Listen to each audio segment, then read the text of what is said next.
one. That's what it is, man. So, congratulations on your last performance. That was supposed to be a tough opponent. You blew him out the water, knocked him out. I mean, did you even expect it to just be that easy? Nah, to be honest, I didn't. My mentality was going there and be the smarter fighter. I'll box him all 12 rounds.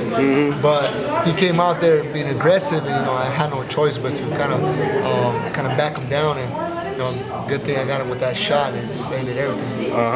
What do you know about Asawa, if I pronounced it right? Yeah, I know he's a tough fighter. He's ranked #1 WBO. I've seen him fight before. He's an aggressive fighter. He's taller than me, which we had to get sparring similar as him. So he's a tough fighter. Me personally, I take no fighter lightly. I always train 100% for all the fighters. And this guy is not deception. I'm going in there and get my best. Like I said, I did a great training camp, and I'm improving this on the 5th. How does it feel to be one of the rising stars of boxing, and people are comparing you to the top echelon, maybe pound for pound at the 126 division? And I'm not there yet. To be honest, I don't feel I'm there yet. I feel I'm a world champion. I consider myself the best in the division, but I still got a lot to prove. There's a lot of tough fighters out there, especially this guy Osawa in front of me. It's him, and then God wants I win this. There's a lot of big names out there that I can end up fighting, but right now I'm 100% concentrated on this guy, and it feels great when people consider me as a great fighter.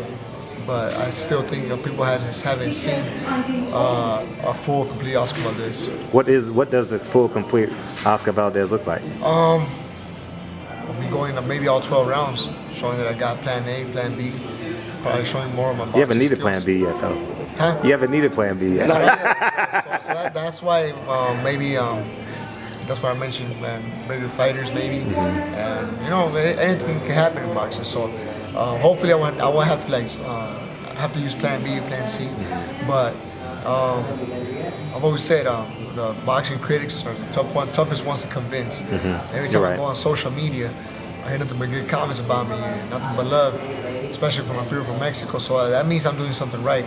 So that's my mentality. Just keep on working hard in the gym and doing my best in the fights. Go ahead. Speaking of Mexico, I can't help but get excited about Jojo Diaz, Leo Santa Cruz. I don't want to look past your opponent today because it's 24 hours before your fight, but how excited. You literally can be Oscar De La Hoya 2016. You have a chance to be Oscar De La Hoya 2016. For real. I would love it. I mean, it's always been my dream ever since I was a little kid. Right now, I'm living my dream. I'm living every single moment. I take day by day, fight by fight. I'm not thinking about other fighters except for Saul right now, but I'm just enjoying the journey. Ever since I was a kid, I dreamed about having media on me. I dreamed about having fans. I dreamed of being on a pay-per-view card. And all this is happening right now. So I'm treating everything with professional I am, working hard in the gym because I know it's easy right now to slip on the wrong side. But I got a good team that maintains me focused, especially, and that's it. Oscar, speaking of the love you said you received from Mexico and other fans, I want to ask you about Canelo Alvarez because he talked about getting backlash from fans from Mexico and others. So why the contrast? Why do you think he's receiving that type of backlash right now? Me personally, I think Canelo is a very good fighter, very, very good fighter. I think he deserves respect, a lot of respect, which, like I said, the boxing critics are the hardest ones to convince. And for some reason, he hasn't convinced them yet.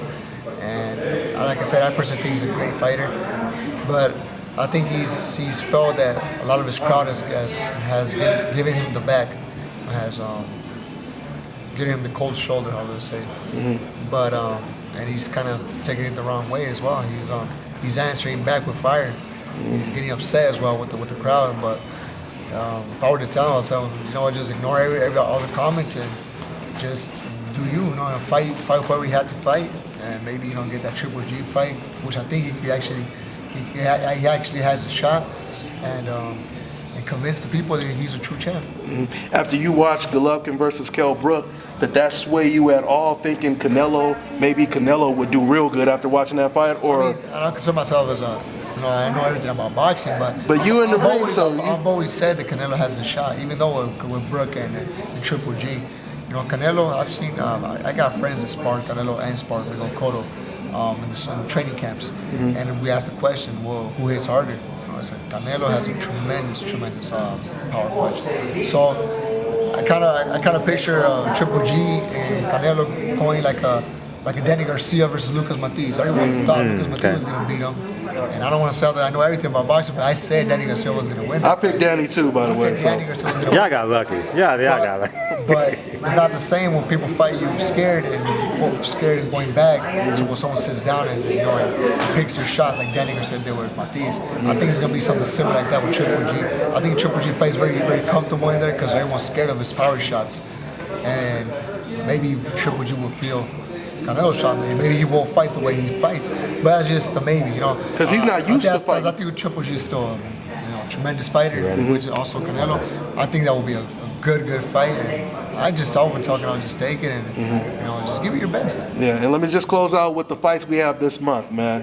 We have Lomachenko versus Nicholas Walters. Your thoughts? I think it's a good fight. I personally know Lomachenko. I fought him in the amateurs. You fought Lomachenko? Yeah. Oh, good thing I asked you that. Yeah, we fought him in the World Championships in Milan, Italy, 2009, and he beat me. I think it was 5 to 15 points. And he's a good fighter. He's just a good fighter. He's a very technical fighter. He has a decent punch. And if I were to pick, I would say Lomachenko takes him. Yeah.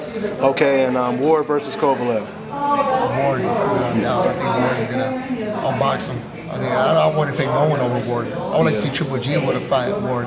Yeah, and I'm hearing all the professional boxers and trainers, they always say that. They want to see that fight. Why do you think so many people want to see Golovkin versus Ward? You think that's his biggest or real test or what? I think that's his test. I think we all know Triple G's a good fighter in 160 pounds. Why not move or take a challenge like he's telling Canelo to take a challenge? He's saying Canelo move out to the 160s.